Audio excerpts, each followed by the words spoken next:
Honorables frères et sœurs, que le Seigneur vous bénisse. Bonjour à tous, bon dimanche. Rendons à Dieu toute la gloire, louons et adorons son Saint-Nom pour sa fidélité et sa présence dans nos vies.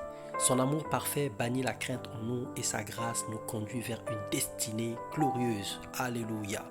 Ce matin, nous allons partager la parole de Dieu sur les étapes de la vie, la souffrance et les épreuves. Dans Romains 8, le verset 18, il est écrit « J'estime que les souffrances du temps présent ne sauraient être comparées à la gloire à venir qui sera révélée pour nous. » Bien-aimé, il est bon à savoir la différence entre la souffrance et l'épreuve. La souffrance, c'est l'état de celui ou celle qui souffre une douleur physique ou morale. C'est aussi le résultat d'une affliction, tandis que l'épreuve est une expérience ou évaluation que l'on soumet à une personne pour passer d'une étape à une autre. Voilà la définition qu'on peut donner à ces deux termes. Tout ce qui nous arrive, tout ce qui arrive dans nos vies ne sont pas forcément des épreuves et tout ce qui nous arrive ne sont pas aussi forcément la souffrance. Mais parmi tant, il y a des souffrances et il y a des épreuves. Et nous avons une attitude à voir, une attitude à prendre en fonction de chaque situation. Dans Hébreux 10, le verset 32, il est écrit « Souvenez-vous de ces premiers jours où, après avoir été éclairés, vous avez soutenu un grand combat au milieu des souffrances. » Là, l'apôtre Paul nous parlait de la conversion. Lorsque nous venons à Dieu nouvellement, nous avons des grands défis à affronter, nous avons des situations compliquées et difficiles parce que nous avons des choix importants à faire. Ces moments sont souvent très douloureux, très difficiles, jusqu'à ce que nous allons apprendre à voler de nos propres ailes ou jusqu'à ce que nous allons atteindre la maturité spirituelle. Ce début est très douloureux. La souffrance est une affliction que le diable nous inflige pour nous punir à cause de notre appartenance à Jésus. Il fait tout pour nous torturer par les maladies, le chômage, le célibat, les blocages de tout genre. Il veut nous faire regretter le choix de renoncer à la vie du péché. Il veut nous faire regretter le choix d'appartenir à Jésus-Christ. Il veut nous faire regretter le choix de pouvoir abandonner un certain genre de vie, un certain péché qui ne glorifie pas le Seigneur. Il voudrait nous montrer que ce que nous avons laissé était l'unique chance pour notre réussite, alors que nous avons laissé la chance pour accepter la grâce. Alléluia.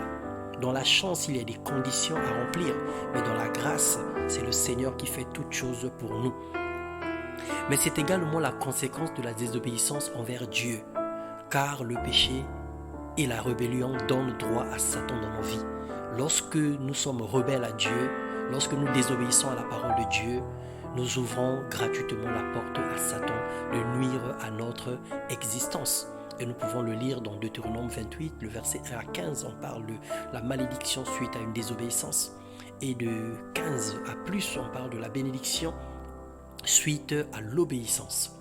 Nous pouvons aussi voir cela dans 1 Pierre 1,6. Mais la bonne nouvelle dans tout ça là, c'est que le malheur atteint souvent le juste, mais l'Éternel en délivre toujours, dit le Seigneur. Et la réelle repentance nous dégage du droit que Satan a sur nous. Lorsque nous sommes justes et que les souffrances nous arrivent de tous côtés, le Seigneur nous délivrera toujours de ces malheurs. Et lorsque nous sommes dans le péché, où nous avons commis des erreurs qui ont ouvert la porte à Satan, nous pouvons nous repentir sincèrement et refermer tout de suite cette porte. C'est pour ainsi dire que nous avons toujours une espérance en Jésus-Christ. Nous avons toujours la solution et nous pouvons régulièrement et à tout moment être sauvés de toutes les situations qui nous arrivent. Dans Jacques 1, le verset 2, il est écrit « Mes frères, regardez comme un sujet de joie complète les diverses épreuves auxquelles vous pouvez être exposés. En effet, si la souffrance est une affliction, mais l'épreuve, et si la souffrance est une affliction et que ça vient du diable, l'épreuve cependant vient de Dieu.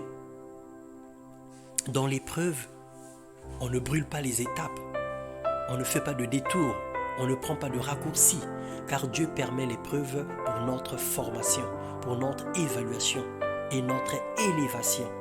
Il nous forge, il forge notre caractère, il nous transforme par la parole, il nous taille pour être des personnes meilleures et nous emmener à la fermeté de la foi. Le Seigneur permet quelquefois les épreuves dans nos vies pour notre croissance spirituelle, pour notre expansion et pour notre élévation. Alors nous ne pouvons pas refuser les épreuves, quand bien même c'est douloureux et incompréhensible par moments. Alors que le Seigneur nous bénisse, soyons fermes et supportons patiemment nos épreuves. C'est le parcours obligatoire pour grandir et exceller avec Dieu. Et en ce qui concerne la souffrance, nous devons nous lever pour chasser loin dans le lieu aride toutes les situations malheureuses qui nous arrivent, qui n'ont rien à voir avec la volonté de Dieu. Et quand bien même nous sommes éprouvés dans l'épreuve, le Seigneur ne nous laisse pas complètement démunis.